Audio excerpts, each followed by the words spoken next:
Olá, louvado seja nosso Senhor Jesus Cristo, para sempre seja louvado, glória ao Pai, ao Filho e ao Espírito Santo, como era no princípio, agora e sempre. Amém. Queridos irmãos e irmãs, paroquianos da nossa paróquia, Nossa Senhora da Abadia, Lagoa da Confusão, Diocese de Cristalândia, graça e paz, que Deus esteja presente no coração, na vida e na história de cada um de nós. Domingo de Ramos, dia da Paixão do Senhor, nós aqui nos encontramos e nos reunimos para esse momento importante em que nós contemplamos o Evangelho de Jesus Cristo. E nós vamos ler o primeiro, porque o segundo é o Evangelho da narrativa e nós já vamos ler ele no decorrer da Semana Santa.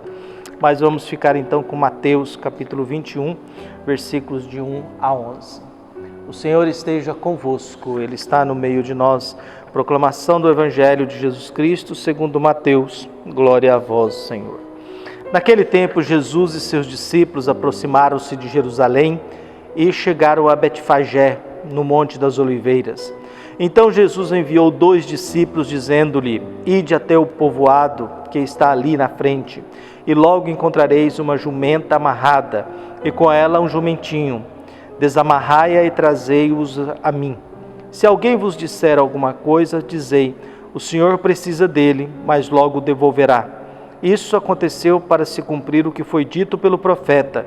Dizei à filha de Sião: eis que o teu rei vem a ti, manso e montado num jumento, num jumentinho, num potro de jumenta. Então os discípulos foram e fizeram como Jesus lhe havia mandado. Trouxeram a jumenta e o jumentinho, e puseram sobre eles suas vestes. E Jesus montou. A numerosa multidão estendeu suas vestes pelo caminho, enquanto os outros cortavam ramos de árvores e os espalhavam pelo caminho. As multidões que iam na frente de Jesus e os que seguiam gritavam: Hosana ao filho de Davi, bendito que vem em nome do Senhor, Hosana ao mais alto dos céus. Quando Jesus entrou em Jerusalém, a cidade inteira se agitou e dizia: quem é este homem? E as multidões respondiam: este é o profeta Jesus de Nazaré, da Galileia. Palavra da salvação. Glória a vós, Senhor. Domingo de Ramos, nós iniciamos então a Semana Santa, essa semana desse 2 de abril. Ontem foi dia da mentira. Dia da mentira é fruto de uma situação vivida principalmente na França em 1800, depois de 1582, quando mudaram o calendário, estabeleceram o calendário gregoriano. O ano começava na última semana do mês de março, e então 1º de abril era um dia de se dar presentes, porque era o ano novo. E com a mudança do calendário, então 1º de abril não era mais dia de se dar presente. E quando alguém ameaçava dar um presente para alguém, dizia era dia da mentira. É mentira ganhar presente em 1º de abril, porque não é o começo do ano mais.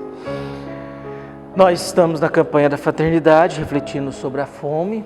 Ao mesmo tempo, começamos a Semana Santa com esse momento na vida de Jesus. Jesus tem alguns momentos históricos na sua vida. Jesus começa a sua vida, parte da sua vida ele vive no anonimato, depois ele tem a sua vida pública diante das multidões, depois ele tem uma vida mais restrita aos seus discípulos, tem uma viagem que os sinóticos narram, a última viagem de Jesus até Jerusalém, e temos a chegada de Jesus triunfal em Jerusalém, depois dessa caminhada da Galileia, que é a periferia, onde ele pregou, anunciou até a grande cidade de Jerusalém. Jesus se prepara para chegar na cidade na qual ele irá perder a vida. Ele se prepara para enfrentar a cidade grande. Ele se prepara para enfrentar agora de vez as autoridades religiosas que já tomaram a decisão de que ele precisa ser eliminado, que conforme a profecia de Caifás, é melhor um homem morrer do que uma nação inteira perecer. Não no sentido de que vamos eliminar ele, viu? Mas no sentido de que ele salvará a nação.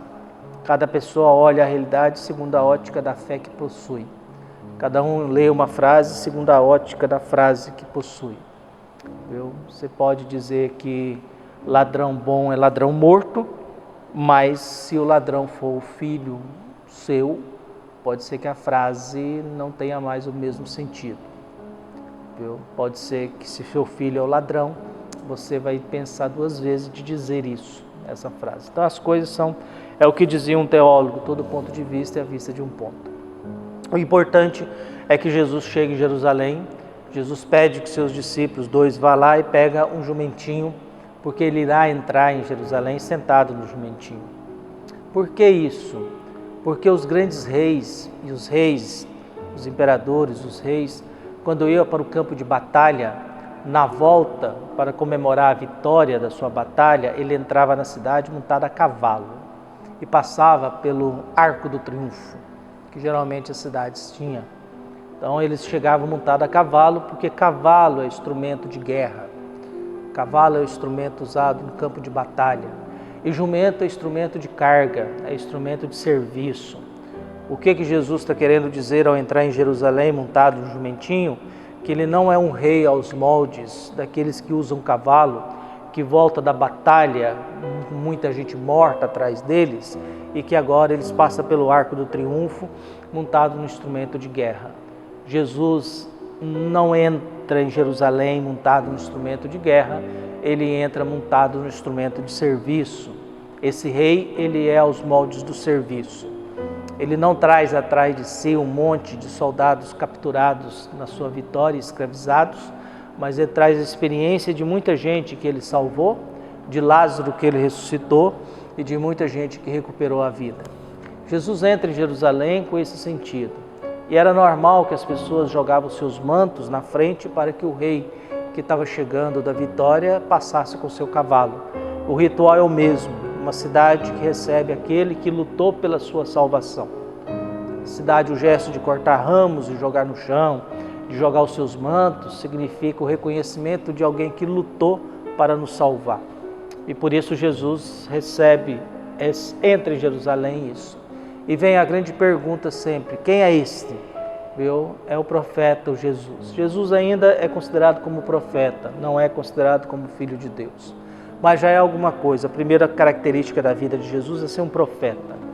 E nessa busca toda, Jesus entra em Jerusalém de forma triunfal. É claro que pode ser que seja uma coisa mais humilde, mais simples, mas a cidade fica perturbada. Quem que é esse ser que entrou para servir?